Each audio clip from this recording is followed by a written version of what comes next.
வணக்கம். ஸ்வாய்னமன். மன அமைதி பெறுவதற்கான முக்கியமான 3 வழிகள். தன்னைத்தானே சமாதானப்படுத்திக் கொள்வது.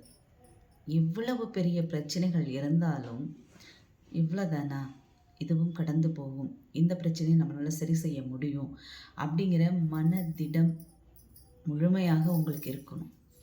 யார் என்ன சொன்னாலும், என்ன பேசினாலும், தூற்றியே போட்டாலும் கூட இந்த காதில் வாங்கி இந்த காதில் விட்டுடுங்க.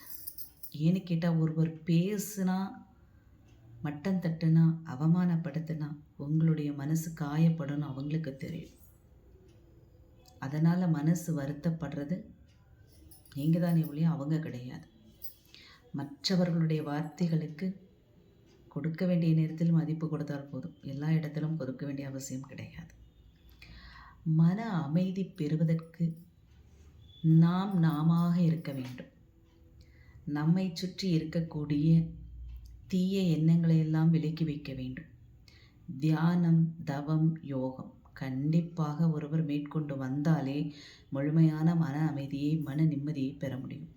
என்ன இது திடீர்னு இவங்க தியானம் பண்ணுங்க, இப்படி செய்யுங்க, அப்படி செய்யுங்கிற, நாம் தியானமே பண்ணனதில்லை, எப்படி போய் பண்ணுறது? தியானம்னா என்ன? அதை பற்றி எதுவுமே எங்களுக்கு தெரியாதே, அப்படிலாம் எங்களுக்கு யாரையும் பழக்கம் இல்லையே. அப்படின்னா உங்களுக்கு விருப்பம் இருந்தால் நீங்கள் தொடர்பு கொள்ளுங்கள். தியானம், யோகம் சொல்லிக் கொடுக்குறோம். இப்போ தியானம் நீங்கள் எந்த இடத்துல வேணாலும் உட்காந்து பண்ணலாம். பர்டிகுலராக இந்த இடத்துல தான் உட்காரணும் அப்படியெல்லாம் எதுவுமே கிடையாது. உங்களை நீங்களே தூய்மைப்படுத்திக்கிறீங்க. அது சோஃபா இருந்தாலும் சரி, தரையாக இருந்தாலும் சரி, எந்த இடமாக இருந்தாலும் நீங்கள் கீழே தரையில் உட்காந்திங்கன்னா கீழே ஒரு பெட்ஷீட்டோ அல்லது பாயோ அல்லது தர்பை புல் பாய் சம்மந்தப்பட்டதோ அல்லது ஏதாவது ஒரு காட்டன் துணியோ கீழே விரிச்சிக்கிட்டு அது மேலே தான் நீங்கள் உட்காரணும். இது மட்டும்தான் கண்டிஷன்ஸ். ஏன்னா நீங்கள் உட்காரும்போது உங்களுடைய சக்தி எல்லாமே புவியீர்ப்பு சக்தியின் மூலமாக பூமிக்கு உள்ளே போய்டும். அப்போது அந்த பூமியிலேருந்து வரக்கூடிய சக்தியும் இறை சக்தியும் உங்களுக்கு சேரணும் அப்படின்னா நீங்கள் உட்கார இடத்துல ஒரு துணி போட்டுக்கணும். அதன் மீது உட்கார்ந்து நீங்கள் முதல்ல எதையுமே நினைக்க வேண்டாம். சிவனேன்னு இருங்க, சும்மா இருங்க, சும்மா கண்ணை மூடி உட்காருங்க.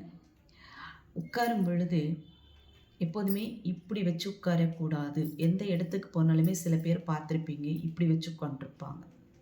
இது மேலும் மேலும் துக்கங்களை ஏற்படுத்தும், துன்பங்களை ஏற்படுத்தும், நஷ்டங்களை ஏற்படுத்தும், கஷ்டங்களை கொண்டு வந்து கொடுக்கும். இப்படி வைக்கவே கூடாது, இப்படி வைக்கக்கூடாது. சில பேர்த்த பார்த்துருப்பீங்க, கோயிலுக்கு வந்தாங்க அப்படின்னா இப்படி இப்படி இப்படி நெட்டை எடுத்துக்கிட்டே இருப்பாங்க, இப்படி எடுத்துக்கிட்டே இருப்பாங்க. அதை நீங்கள் பார்த்துருப்பீங்க. இப்படி வச்சுட்டு இப்படி பண்ணக்கூடாது, இப்படி இது எல்லாமே பண்ணக்கூடாது. முத்திரைகளில் வரக்கூடிய வகைகள்ங்கிறது வேறு.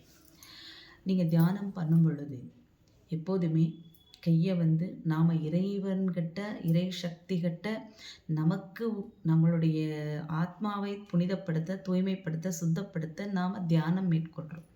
தியானத்துடைய முதல் நிலையில் நம்ம உட்காரும் பொழுது சாதாரணமாக கைகளை இப்படி வைக்கிறோம். வச்சுட்டு அவர்கிட்ட நம்ம யாசகம் கேட்குறோம். நான் இந்த தியானத்தில் உட்கார போகிறேன், எனக்கு வேண்டியவற்றை நீ அருள்வாயாகன்னு கேட்க போகிறேங்க. ஸ்வாயனம்.